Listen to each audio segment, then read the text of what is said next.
ជំរាបសួរបងប្អូននេះគឺជារបៀបនៅក្នុងការកំណត់មុខនាឡិកាដៃសាន់តូទៅតាមតម្រូវការដែលយើងចង់បានមិនថាម៉ោងបាទមិនថាមុខងារផ្សេងៗឬក៏ពណ៌នៃម៉ោងយើងអាចធ្វើការកំណត់បានទៅតាមតម្រូវការដែលយើងចង់បាន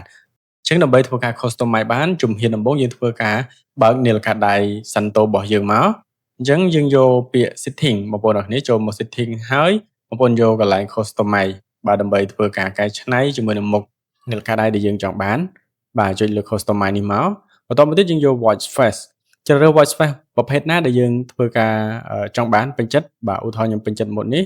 ហើយខ្ញុំយកពណ៌ដែលខ្ញុំចូលចិត្តណាបាទខ្ញុំចូលចិត្តពណ៌ខៀវខ្ញុំយកពណ៌ខៀវចូលចិត្តពណ៌ក្រហមយកពណ៌ក្រហមអញ្ចឹងយើង back មកយកពាក្យ complication ណាដើម្បីធ្វើការមើលអូខេអញ្ចឹងពណ៌វាបានតាមតម្រូវការហើយអញ្ចឹងខ្ញុំធ្វើការជ្រើសរើសបន្តទៀតណា function ផ្សេងទៀត color នេះគឺខ្ញុំពេញចិត្តហើយអូខេអញ្ចឹងសម្រាប់ថ្ងៃទីខែឆ្នាំខ្ញុំធ្វើការដូរពណ៌ទៀតបាទអញ្ចឹងឬក៏ខ្ញុំចង់ដាក់ទៅលើមុខងារផ្សេងបាទអត់ចង់ដាក់ថ្ងៃទីខែឆ្នាំខ្ញុំចង់ដាក់ទៅលើ gallery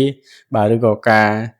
គេងអីគឺអាច customize បានទាំងអស់អញ្ចឹងចង់បានបែបណាគឺយើងអាចធ្វើការ customize វាទៅតាមតម្រូវការរបស់យើងបន្ទាប់មកយើង back មកគឺយើងនឹងទទួលបានជាមួយនឹងមុខនាឡិកាដៃទៅតាមតម្រូវការដែលយើងចង់បានអូខេអញ្ចឹងសម្រាប់វីដេអូនេះគឺមានប៉ុណ្្នឹងទេបាទជួបគ្នានៅវីដេអូក្រោយ